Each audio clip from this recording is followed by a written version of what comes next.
Hello, everyone. My name is Matthew McCartin, and I thought I would make a short presentation introducing my new book, which is entitled The Inspiration of Trees Toward a New Understanding of One of the Earth's Most Visible Forms of Life. This book is available through Amazon in various printed formats, as well as in an audio version available as a download through Audible. There is also a website with more information and a way to contact me at inspirationoftrees.com. The content of the book is a complete re-envisioning of the identity of trees, both of what they are and how they influence the balance of life on Earth. While most of us have an enduring affection for them and have some vague knowledge of how science says they work, they have never been seen in a coherent vision that recognizes what they do for us and the rest of life on our planet. Given the increasing dangers and pressures they face in our technological age, communicating this vision is essential if we are to see them in time to save them. Modern humanity feels itself to be separate from nature, feels as though nature, though often beautiful, lives out its life from behind a kind of veil. What nature is and how it operates is not something we feel we know. And so over the course of the last few centuries, we have obsessed over creating technologies which can empower us to try and figure out how it works.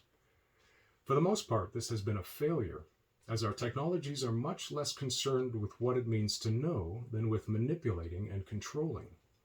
How is nature alive? Where is nature in us?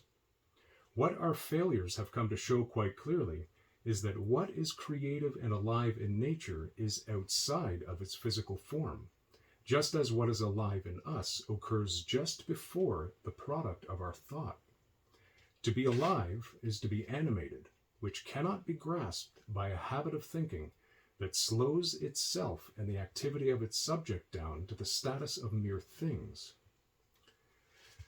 What this technological obsession with stuff means is that our single-minded focus overlooks some of the obvious traits of our surroundings. How can we expect to see what is happening if we keep drowning spontaneity in a mental scrim of theory?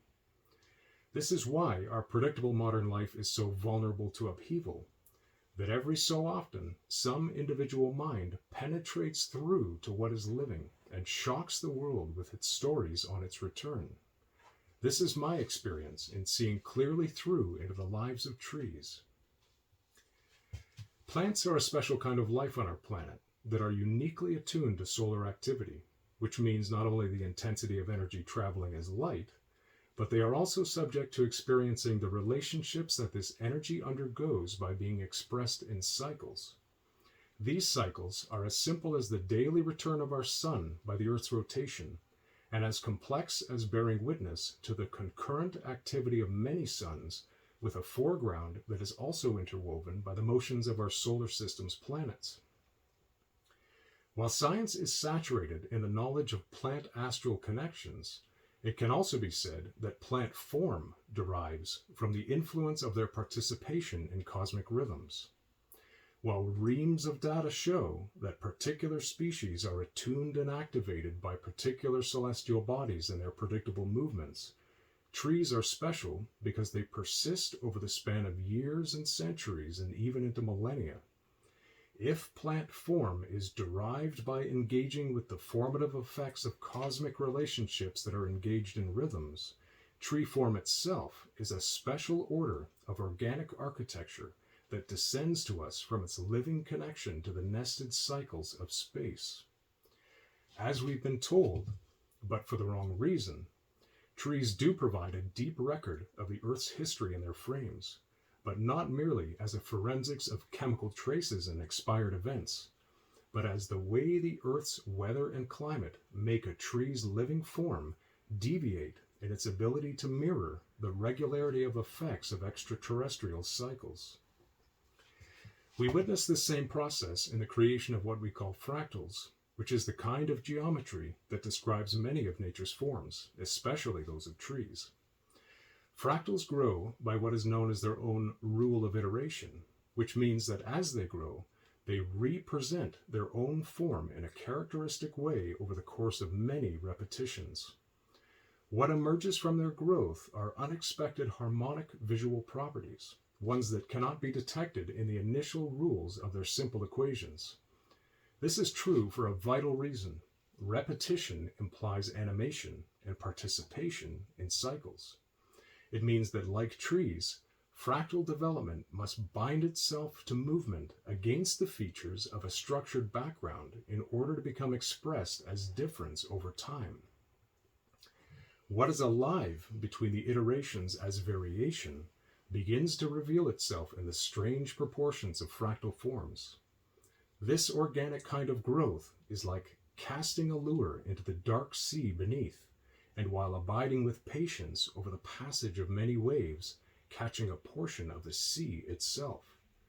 In like measure, trees cast an attentional lure into the dark regions of the cosmos. What they can sense, they slowly become, as a kind of worship to what they witness. This bleeds through them as their beauty, and what they manage to accomplish is to portray a portion of what is animating the movement of the stars. Now, if tree form of the various species represents static mimes of cosmic activity, what does this mean for the Earth and for the variety of organisms in which, ecosystems in which they grow? To grasp this, we need to recognize that trees are the largest biological interface with the power of wind. It is as if trees have arisen in order for the Earth to engage in a sensory relationship with its movement. When we learn in addition that wood is composed of a type of piezoelectric nanocrystal that creates electrical fields when stressed, we start to form the picture that the way tree trunks and branches circle in response to wind is in fact their way of translating their proportional spatial geometry back into the energetic domain of frequency. This is well demonstrated in the math, for instance, of the Fourier transform. Trees harness wind to deliver news of the evolving energetic background of space for the benefit of the ecosystems in which they arise. They both help to create, enliven, and to attune the many physiologies in the balance of nature so that they can develop and resonate along the changing but foundational realities of cosmic space. And they accomplish this by imprinting their movements into the molecular configuration of water.